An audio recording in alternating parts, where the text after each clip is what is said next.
رسول اللہ کی حرمت سے زیادہ ہمارے پیچھے یورپی یونین کے ٹھیکے ہیں، تو اس کا مطلب یہ ہے کہ آپ نے اللہ کو اس ملک سے دیس نکالا دے دیا۔ علامہ خادم حسین رضوی کی دو بڑی خوبیاں ہیں، ایک تو یہ ہے کہ ان کے پیچھے علماء کرام نہیں ہیں۔ اکثر مولوی کہتے ہیں یہ سیاسی باتیں کرتا ہے، لبیک کا نعرہ سیاسی، لیکن سعد رضوی کی اور باقی بچوں کی بہت بڑی زبردست ٹریننگ انہوں نے کر گئے ہیں۔ عمران خان کو گالی دیں تو پورا پاکستان چیخ اٹھے گا، رضوی کو گالی دیں چیخ اٹھے گا، بھٹو کو گالی دیں، لیکن رسول اللہ صلی اللہ علیہ وسلم کے بارے میں آپ کی جی غیرت اور حمیت نہیں ہے۔ ساری زندگی ہم قرآن پڑھتے رہے، سناتے رہے، لیکن پادی ترخانوں کا منڈا لے گیا۔ بسم اللہ الرحمن الرحیم۔ السلام علیکم ناظرین، میں ہوں آپ کا میزبان کامران بٹ۔ ناظرین، نواز شریف پر کرپشن چارجز وہ انگلینڈ میں، میاں محمد شہباز شریف پر ملک لوٹنے کے، بلاول زرداری، تمام تر جو پارٹیاں ہیں ان کی جانب سے ملک لوٹنے کے الزامات ہیں، وہ سر عام گھوم رہے ہیں۔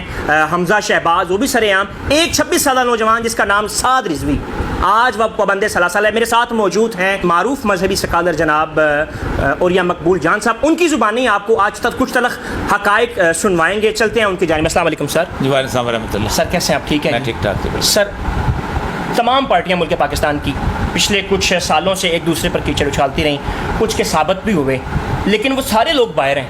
26 سالہ نوجوان، آخر اس نے کیسا جرم کر دیا؟ وجہ یہ ہے کہ پاکستان کی جو 70-72 سال کی تاریخ ہے نا، اس تاریخ کے اندر دو بڑے واقعات ہوئے ہیں کہ جنہوں نے پاکستان کی تاریخ کے اندر ایسا ایک امپیکٹ ڈالا ہے جو کہیں اور نہیں تھا۔ ایک واقعہ تھا جو غازی علم الدین کا واقعہ تھا۔ آپ کو پوچھیں غازی علم الدین دیوبندی تھا، بریلوی تھا، اہل حدیث تھا، شیعہ تھا، کسی کو نہیں پتہ، سب اس کو مسلمانوں کا ہیرو سمجھتے ہیں۔ دوسرا واقعہ تھا یہ اس کا ممتاز قادری کا واقعہ۔ ممتاز قادری کے جنازے کے اندر کوئی ایسی بندہ نہیں تھا کسی بھی فقہ کا جو شامل نہ ہو اس بات کے اوپر وہ کون تھا کیا تھا کسی نے سوال نہیں کیا۔ اس واقعے کے اندر ہوا یہ کہ نواز شریف نے جب اس کو پھانسی کا حکم دیا اور اس کو پھانسی لگوا دی گئی تو وہ بات سپریم کورٹ نے دیا ہوا تھا 8,000 پھانسی کے جو مختلف ملزم تھے ان کو کوئی پھانسی نہیں لگا رہا تھا کہ یورپین یونین نہیں کرتی، اس کو خاص طور پہ نکال کے خاص طور پہ ان کو پھانسی چڑھایا گیا۔ تو اس کی تحریک کے دوران علامہ خادم حسین رضوی نے قوم کو کھڑا کیا۔ ٹھیک، علامہ خادم حسین رضوی کی دو بڑی خوبیاں ہیں، ایک تو یہ ہے کہ ان کے پیچھے علماء کرام نہیں ہیں۔ اکثر مولوی کہتے ہیں یہ سیاسی باتیں کرتا ہے، لبیک کا نعرہ سیاسی، بالکل۔ دوسرا یہ ہے کوئی مشائخ نہیں، پیر یہ سمجھتے ہیں کہ ہماری پیریاں ختم کر دی ہیں اس بندے نے آ کر۔ تو خادم حسین رضوی کی جو صورتحال یہ ہوئی کہ نیکسٹ الیکشن آئے تو خادم حسین رضوی نے پورے پاکستان کو ہلا کے رکھ دیا۔ تیسری بڑی جماعت جو تھی وہ یہ پنجاب میں تھی، بالکل، اور پورے پاکستان میں پانچویں بڑی جماعت، بالکل۔ تو انہوں نے کہا کہ اگر ہم نے اس پہ پابندی نہ لگائی تو ہمارے لیے مسئلہ بنے گا، اور یہ بہت غلط کر رہے ہیں اس سے بنائی طور۔ پھر اس کے بعد ہوا یہ کہ دوسری دفعہ پھر ان کو گرفتار کیا گیا، پھر ان کے بعد تو وہ سارے کا سارا جو آسیہ مسیح والا کیس تھا اس پہ ہوا مسئلہ، وہ پھر تھوڑا سا معاملہ ٹپ گیا تھا۔ پھر اس کے بعد یہ ہوا کہ جب فرانس میں خاص طور پہ کسی حکمران نے صدر نے خود خاکے لگوائے ہوں اور چوراہوں پہ لگائے ہوں تو یہ بڑی تکلیف دہ بات تھی۔ تو اس پہ وہ کھڑے ہوئے، جس کے اوپر عمران خان صاحب نے کبھی کچھ اور پھر اس کے بعد ہوا یہ کہ قرارداد کے بارے میں کہا کہ ہم کریں گے، ایگریمنٹ کر لیا۔ اس دوران علامہ خادم حسین رضوی کی جو ہے وہ ان کی انتقال ہو گیا، وہ چلے گئے اس دنیا سے، رخصت ہو گئے۔ لیکن سعد رضوی کی اور باقی بچوں کی بہت بڑی زبردست ٹریننگ انہوں نے کر گیا۔ سعد رضوی کو اور ان کے بچوں کو جتنا مارا گیا تھا آپ سوچ سکتے، جب وہ خادم حسین رضوی کی جیل میں تھے تو خاص طور پہ پیسہ کہاں سے آتا ہے اور یہ کہاں سے آتا ہے۔ اس دفعہ بھی ہوا یہ کہ خادم حسین رضوی سعد رضوی کو انہوں نے باقاعدہ مذاکرات کرنے والے تھے 2-1 دن کے اندر اور ان کو اچانک اٹھا لیا گیا۔ اب یہ وہ واحد تنظیم ہے کہ جس کا کوئی خود کش بمبار نہیں ہے، ٹھیک، جو کوئی اغوا برائے تاوان نہیں کرتی ہے، جو کسی طور پر جس کا کوئی سلیپر سیل نہیں ہے، کوئی اور چیز نہیں ہے۔ ہوا یہ کہ ایک پبلک موب اٹھا اور اس موب کے ساتھ ٹکراؤ ہوا پولیس کا، اس میں 26 لوگ ان کے شہید ہوئے اور 4 پولیس والے مارے گئے۔ ٹھیک، اب آپ مجھے یہ بتائیے کہ اگر یہی کرائٹیریا ہے کسی کو دہشت گرد کرنے کا تو سب سے بڑی دہشت گرد تنظیم تو پیپلز پارٹی ہے، بالکل۔ جب بے نظیر مری ہے تو آپ سوچیں کہ بے نظیر کے مرنے کے بعد سندھ میں تو کوئی گزر ہی نہیں تھا، عورتیں ریپ ہوئی ہیں، 21 ریلوے اسٹیشن آگ لگے ہوئے ہیں، کس کو نہیں قتل کیا گیا، ٹھیک۔ اس کے بعد آپ باقی آ جائیں، آپ نے کیا کچھ نہیں کیا کس جگہ پہ۔ تو عمران خان صاحب نے جس وقت اس کو مارا تھا ایس پی کو جس وقت، تو پھر تو اس پہ بھی بھرنا چاہیے تو، لیکن اس کو دہشت گرد تنظیم کہہ کے انہوں نے ایک خاص سطح پہ اس کو تباہ کرنے کی کوشش کی ہے، لیکن ایسا ہوگا نہیں۔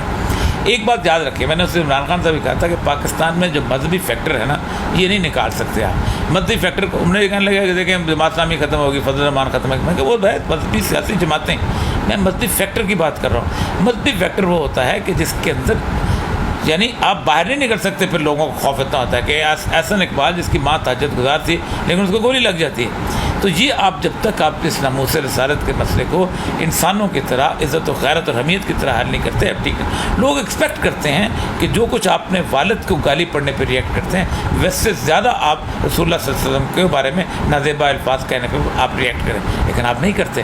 اگر آپ مجھے یہ بتائیے آج نواز شریف کو گالی دیں پورا پاکستان اس کا نون لیگ والے چیخ اٹھیں گے, عمران خان کو گالی دیں اس تو پورا پاکستان چیخ اٹھے گا, رضا کو گالی دیں چیخ اٹھے گا, بھٹو کو گالی دیں, لیکن رسول اللہ صلی اللہ علیہ وسلم کے بارے میں آپ کی یہ غیرت اور حمیت نہیں ہے.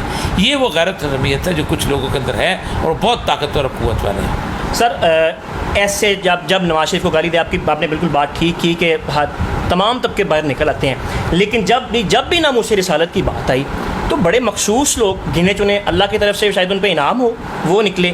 اس کے پیچھے آپ کیا سمجھ لیں گے ہم مسلمانوں کی اس میں کیا کمزوریاں ہیں؟ دیکھیں بنیادی طور پر اللہ تبارک تعالیٰ نے جو ایک بنیادی طور پر فرق پتہ ہے نا مومن اور کافر میں, سورہ ابراہیم کی 4 آیت میں, وہ بڑا خوبصورت ہے. اللہ کہتا ہے کہ دنیا اور جو کافر کی پہچان میں آپ کو بتاؤں وہ ہوتا ہے کہ جس کی ترجیحات میں دنیا اوپر ہوتی ہے. اللہ کافر کہتا ہے اس کو. آپ خود سوچیں کہ جس کی ترجیحات میں دنیا اوپر ہو جائے اور باقی دین پیچھے چلا جائے تو اس کا مطلب یہ ہے کہ تو کفر ہے. تو میں تو نہیں ان کو مسلمان سمجھتا, کم از کم اللہ فتویٰ دے رہا ہے یہاں پر کہ جو دنیا کو دین سے اوپر کرتے ہیں, جو رسول اللہ کی ناموس سے زیادہ جن کو دنیا پیاری ہے, نوکریاں پیاری ہیں, گھر پیارے ہیں, اولادیں پیاری ہیں, بزنس پیارے ہیں, تو اللہ تو کہتا ہے کہ میں ان کو بہت شدید عذاب دوں گا.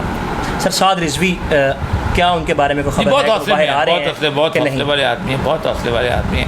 خبر باہر تو وہ اب اس پورے زور سے آئیں گے جب آئے تھے. ابھی تو یہ حکومت تو نہیں کرتی, اس کی وجہ کہ جب تک پبلک کی اور ان کو اندازہ نہیں ہے کہ جس وقت الیکشن شروع ہونے ہیں نا تو انہوں نے اپنے کانسٹیٹوئنسی میں نہیں جا سکنا, اس قابل نہیں رہیں گے, کیونکہ یہ سب کے نام کے اوپر جو ہے توہین رسالت کا لفظ لگا ہوا ہے. ایسے میں نہیں ہوتا تھا, کیونکہ اس نے نہ تو 300 نہ کو اس نے بندے مارے ہیں, کچھ بھی نہیں کیا. اس کا جرم کیا ہے؟ وہ تو جس وقت جیل میں تھا تب موومنٹ شروع ہوئی ہے. وہ 1:30 بجے کے قریب وہ جیل میں تھا, تو یہاں میرے پاس آ رہے تھے جب سے اس کو گرفتار کیا راستے میں. آپ خود سوچیں جہاں آ رہے تھے میرے گھر آ رہے تھے اس کو گرفتار کیا راستے میں. آپ خود سوچیں کہ وہ اس کے بعد سارا کچھ شروع ہوا. اس کا مطلب یہ ہے کہ اس نے تو کسی کو آرڈر نہیں کیا, آپ موبائل پہ اپنے چھین لے اس کے, اب آنکھوں سے اس نے میسج دیا ہوتا ہے, یہ اور بات ہے. دنیا میں یہ سمجھنے کی کوشش کریں کہ یہ تحریک جو ہے نہ علماء کی ہے نہ مولویوں کی, عام آدمی کی ہے. اور عام آدمی جو ہے وہ قاضی علم دین بننا چاہتا ہے جو ترخانہ کا منڈا تھا. اور وہ کہتے ہیں وہ علامہ اقبال نے کہا تھا کہ ساری زندگی ہم قرآن پڑھتے رہے سناتے رہے لیکن قاضی ترخانوں کا منڈا لے گیا. وہ ہر بندہ جو ترخانوں کا منڈا ہے نا اس سے بچو اور سے ڈرو. سر تحریک لبیک جس کو حکومت نے قلعدم قرار دے دیا ہے, ابھی کنٹونمنٹ بورڈ کے الیکشن ہوئے ہیں, پچھلے جو آزاد کشمیر کے الیکشن ہوئے تھے وہاں پر تو ہم نے خود اپنی آنکھوں سے دیکھا کہ وہاں دن 12 بجے تحریک لبیک کے جو تھے وہ کیمپ اکھاڑ دیے گئے, وہاں پہ جو رہنما تھے ان کو پکڑ لیا گیا. لیکن کنٹونمنٹ کے جو الیکشن ہوئے ہیں وہاں پر ان کو بڑے سموتھ چلنے دیا گیا.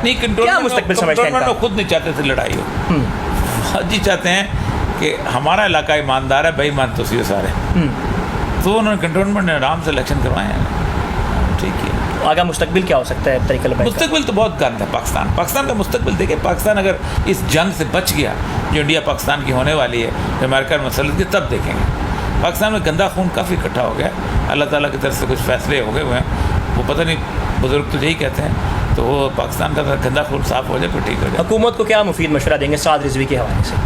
حکومت پیچھے ہٹ جائے سارے معاملات کرنے, اللہ تعالیٰ کے غضب کو دعوت نہ دے, اللہ کے غضب کو دعوت دینے والا. اگر آپ یہ سمجھتے ہیں رسول اللہ کی حرمت سے زیادہ ہمارے پہ یورپی یونین کے ٹھیکے ہیں تو اس کا مطلب یہ ہے کہ آپ نے اللہ کو اس ملک سے دیس نکالا دے دیا.